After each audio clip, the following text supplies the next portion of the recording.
네, 새롭게 발생하는 전염병의 75%가 동물에서 유래됐다는 유엔 보고서가 나왔습니다. 야생 동물들의 터전을 인간이 차지하면서 인간과 동물의 접촉점이 많아지고 이에 따른 바이러스 감염이 쉬워졌다는 건데요.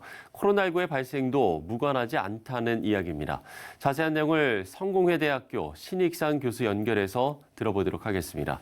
자, 교수님, 이번에 발표된 내용이 학계에서는 이미 많이 거론됐던 내용으로 알고 있는데 유엔 공식 보고서는 보고서로 발표됐다는 게 상당히 의미가 있을 것 같습니다. 어떻습니까?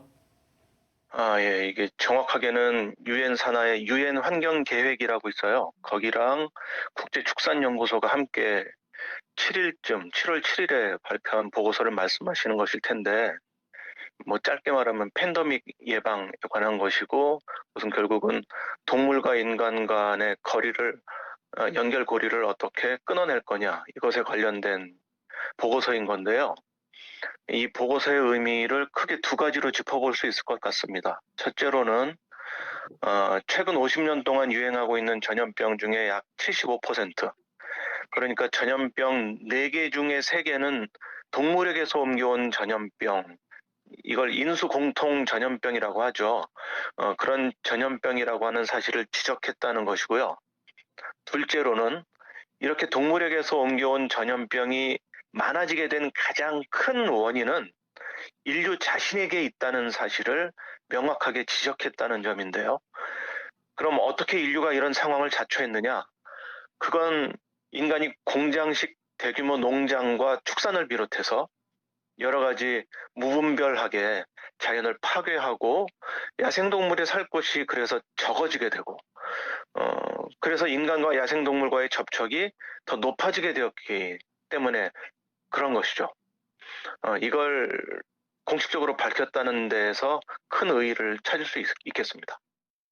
네, 이전에 없던 바이러스로 새로운 전염병이 계속 나타나는 상황, 가장 큰 문제로 인식해야 할 부분이 있다면 어떤 게 있겠습니까?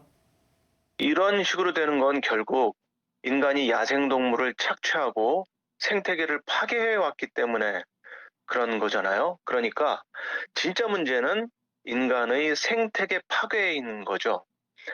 이로 인해서 대단히 많은 생물이 멸종 위기에 처하게 되고, 이와 함께 지구 온난화가 가속된다는 것이 문제입니다. 이게 육류를 대량 소비하기 때문에 생겨나는 문제인 거예요, 결국은.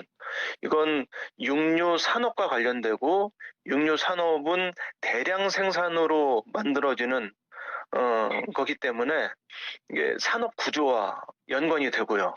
그 산업 구조는 단지 인간이 전염병에 더 쉽게 노출이 되게 되었다, 이걸로 끝나는 게 아니고 생물 다양성 문제가 생기게 하고 지구 온난화가 가속화되게 하고, 이것과 다 연관이 되어 있습니다. 그리고 생태계 파괴의 결과로 인한 피해는 사실 한 사회 내 취약층, 그리고 지구적으로 봤을 때는 가난하고 개발이 잘 안 된 국가들에게 가장 먼저, 그리고 가장 심각하게 나타납니다. 이번 코로나19 사태에서도 확인할 수 있죠. 미국 같은 경우도 사회 취약층을 구성하고 있는 흑인 쪽에서 사망률이 훨씬 높았어요. 지금 그게 확인되고 있고요.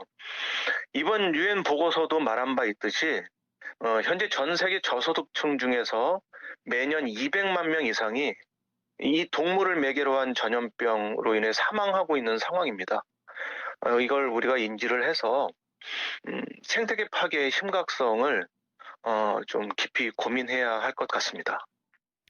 네, 보고서에서는 지금과 같은 패턴이라면 새로운 전염병은 인류에게 끊임없이 나올 거라는 경고도 했는데 특단의 노력들이 필요해 보입니다. 교수께서는 어떻게 보시는지요?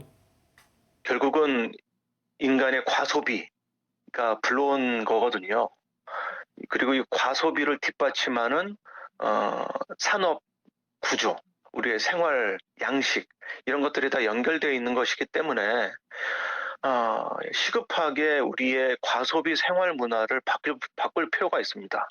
이건 개인적으로도 그럴 뿐만 아니라 사회 구조도 좀, 산업 구조도 좀 그렇게 바뀌어야 하기 때문에 교회에서 특별히 이러한 인식을, 이게 다 하나님께서 창조하신 세계이고 하나님께서 창조한 세계가 굉장히 역동적인 조화와 균형을 이루고 있어요.